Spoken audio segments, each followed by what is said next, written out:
Is that but you can pull whatever you want off here, man, and take them with you. About once a month, he'll come here and he'll get some of them. So how's the pay?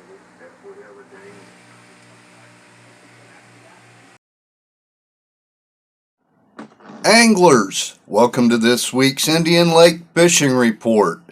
This fishing report is for the week of Friday the 13th. That's right, Friday the 13th.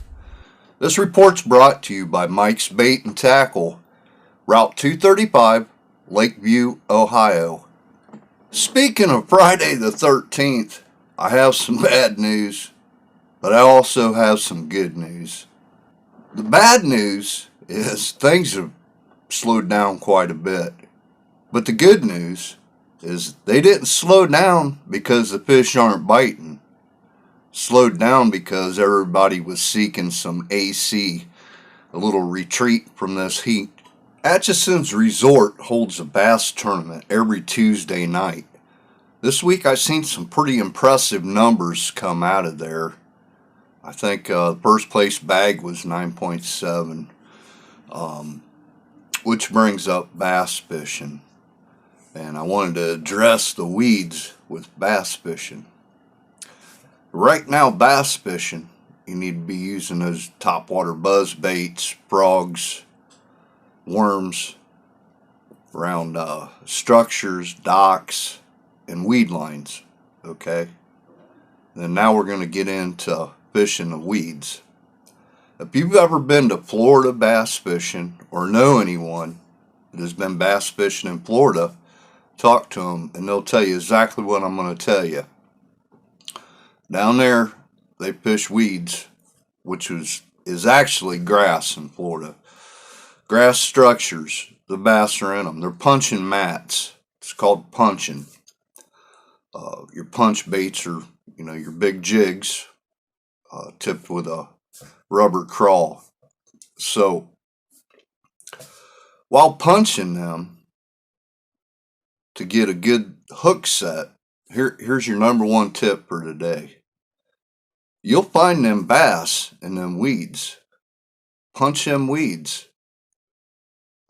But when you go to set that hook, don't raise up and set that hook. You're not going to get it set good if you get it set at all. Reel down on that fish first before you even raise up or side swipe him. You're gonna miss him if you don't, because what you're doing is you're pulling weeds and they're heavy. You think you got the hook set because you're feeling that tension, but you don't. From the reports that I am getting right now, the perch are still coming in hot. They're catching them trolling. They're also catching them in the channels. And like I was saying in my last report, a lot of times they're right underneath your feet, 1 to 3 feet deep, couple feet out. Other than that, they're catching them tight line, night crawler, minnow under a bobber. Works very well. And I've had much success on that, fishing 2-3 feet out, couple feet deep, catching mixed bags. Downsize, people, downsize this week.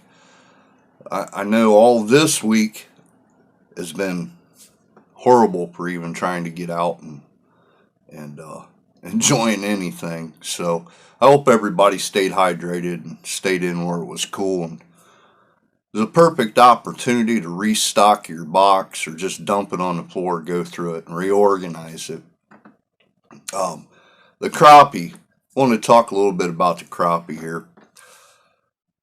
There's some big crappie coming out of there right now.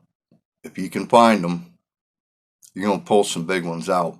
But they're getting them early morning and later in the evening. Now, some guys are getting them out on the main lake.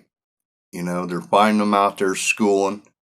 There are also reports some guys are starting to get them out of the lily pads back there in the game reserve. If you can get back in there, start jigging them pads with a little jig. Downsize them jigs about a 1/32 or smaller.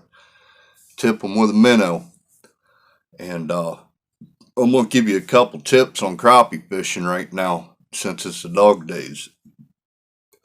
One thing that will work well on a small jig, don't put a whole minnow on there.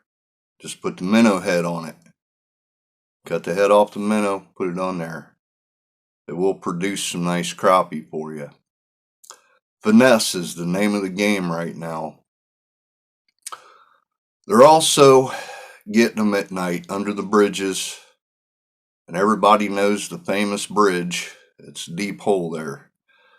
So you can head on over there to Dream Bridge in that area and do some night fishing or some early morning fishing. Start deep, work your way up.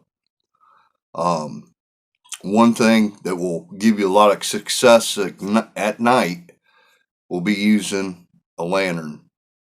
Either a white lantern above the water or a green light that's submersible in the water. Now what that's going to do is draw your zooplankton in. Then your bait fish come in and feed on that. Give it some time. Patience is the virtue right here. You got to sit there and wait. It won't be long. Them crappie will start coming in, feeding on them bait fish, or the minnows, whatever you want to call them. You'll see your food chain starting to happen there. You'll get them. And not only under the bridges like that at night, docks are very, very productive using a light, even just using a lantern above them.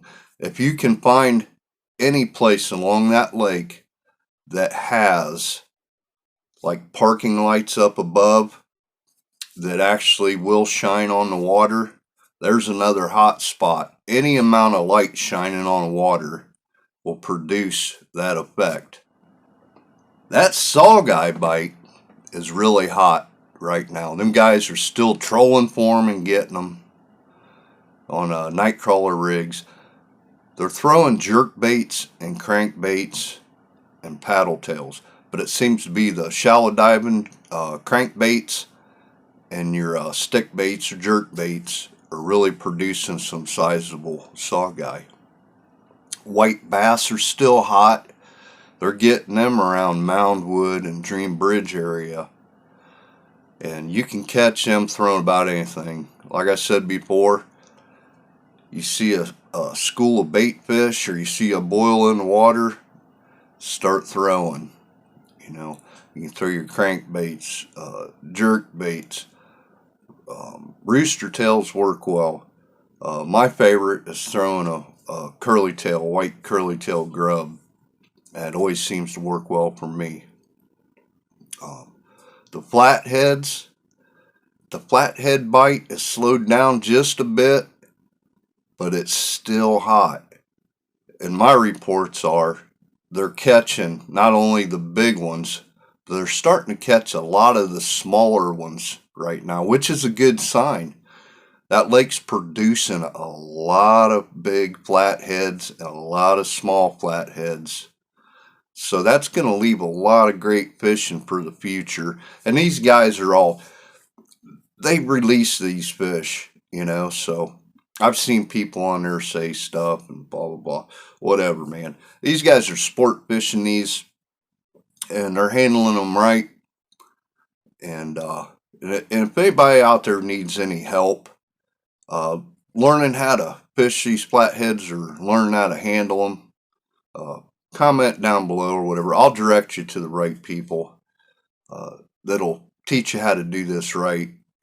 I don't suggest going out there submitting your regular catfishing pole to catching one of these big flatheads. You're going to end up buying a new pole.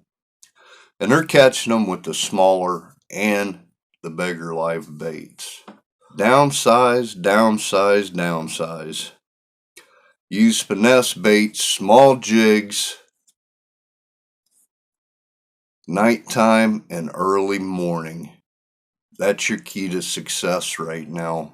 Mike's Bait and Tackle carries Ancient Mariner products, which come with a lifetime warranty on them.